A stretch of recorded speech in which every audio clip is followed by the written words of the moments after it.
ఈ వీడియోలో మనం అసలు ఒక వస్తువు కదులుతుందా లేదా స్థిరంగా ఉందా అని ఎలా నిర్ణయిస్తామో వివరంగా తెలుసుకుందాం. ఒక అబ్బాయి తన ఇంట్లో కుర్చీలో కూర్చొనున్నాడు అని అనుకోండి. ఆ అబ్బాయి స్థిరంగా అంటే రెస్ట్లో ఉన్నాడని మనం అనుకుంటాం. కానీ అది పూర్తిగా నిజం కాదు. అలాగే ఆ అబ్బాయి చలనం మోషన్లో ఉన్నాడన్నా అది కూడా నిజం కాదు.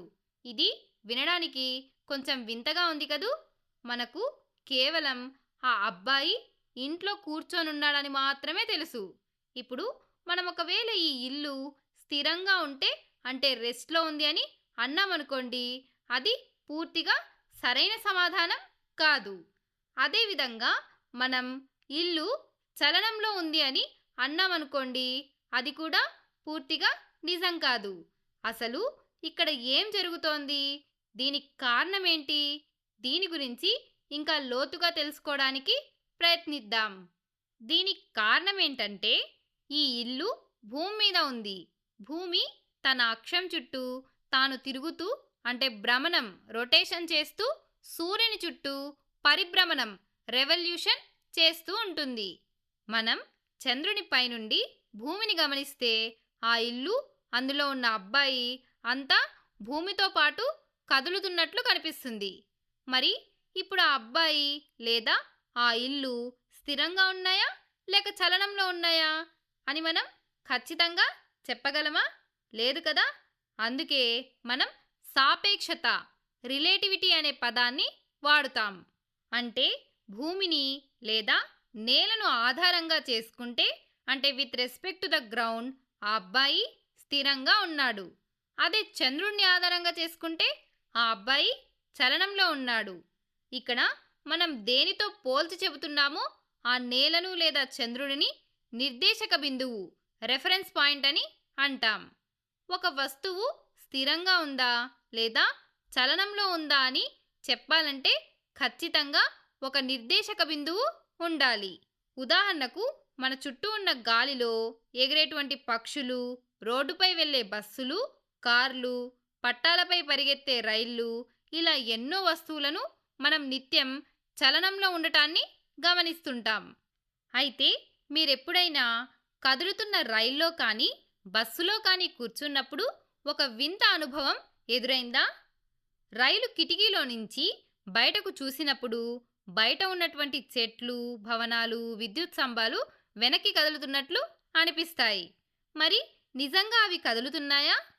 బయట నిలబడి చూసే వ్యక్తికి ఆ చెట్లు, భవనాలు స్థిరంగా ఉన్నట్లు, రైలు మాత్రమే కదులుతున్నట్లు కనిపిస్తుంది. దీనికి కారణం సాపేక్ష చలనం.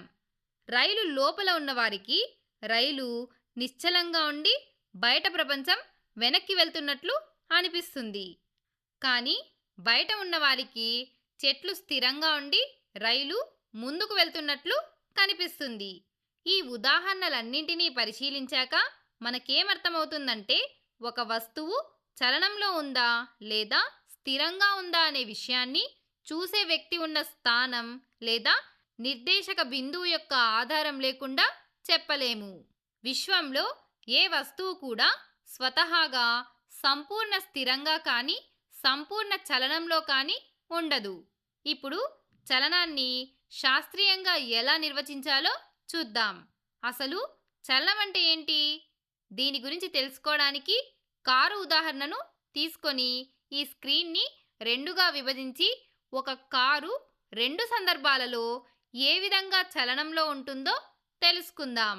మొదట స్క్రీన్ 1లో కారు ఏ అనే స్థానం వద్ద ఉంది అని అనుకోండి. అలాగే ఇక్కడ బి అనే స్థానం కూడా స్క్రీన్ మీద మనకు కనిపిస్తోంది కదా. అదేవిధంగా పరిసరాల దృష్ట్యా కారు చలనాన్ని తెలుసుకోవడం అనే విషయం కోసం ఇక్కడ స్క్రీన్ మీద చెట్టు కూడా ఉంది. కొంత సమయం తర్వాత స్క్రీన్ 1లోని కారు ఏ స్థానం నుండి బి అనే స్థానానికి చేరుకుంటుంది. అంటే కాలంతో పాటు పరిసరాల దృష్ట్యా ఆ కారు తన స్థానాన్ని మార్చుకుంది. అదే సమయంలో స్క్రీన్ 2లో కారు కాలం గడుస్తున్నా ఎక్కడ ఉన్నది అక్కడే ఉంది. ఇక్కడ వస్తువు తన పరిసరాల దృష్ట్యా స్థానాన్ని మార్చుకోకుండా అదే చోట ఉంది. ఈ విధంగా ఈ రెండు సందర్భాలలో కారుల చలనాలను పోల్చడం ద్వారా మనకు చలనం గురించి పూర్తిగా అవగాహన వస్తుంది. కాలంతో పాటు పరిసరాల దృష్ట్యా ఒక వస్తువు తన స్థానాన్ని మార్చుకుంటే ఆ వస్తువు చలనంలో ఉందని అంటాం. అదే వస్తువు తన పరిసరాల దృష్ట్యా స్థానాన్ని మార్చుకోకుండా అదే చోట ఉంటే అది స్థిరంగా ఉందని అంటాం. ఉదాహరణకు ఈ చెట్టు భూమికి పాతుకుపోయి ఉంటుంది. కాలం ఎంత గడిచినా అది తన పరిసరాల దృష్ట్యా స్థానాన్ని మార్చుకోదు, కాబట్టి అది స్థిరంగా ఉంది. కారు మాత్రం ఒక చోటు నుండి మరో చోటికి స్థానభ్రంశం చెందుతోంది, కాబట్టి కారు చలనంలో ఉంది.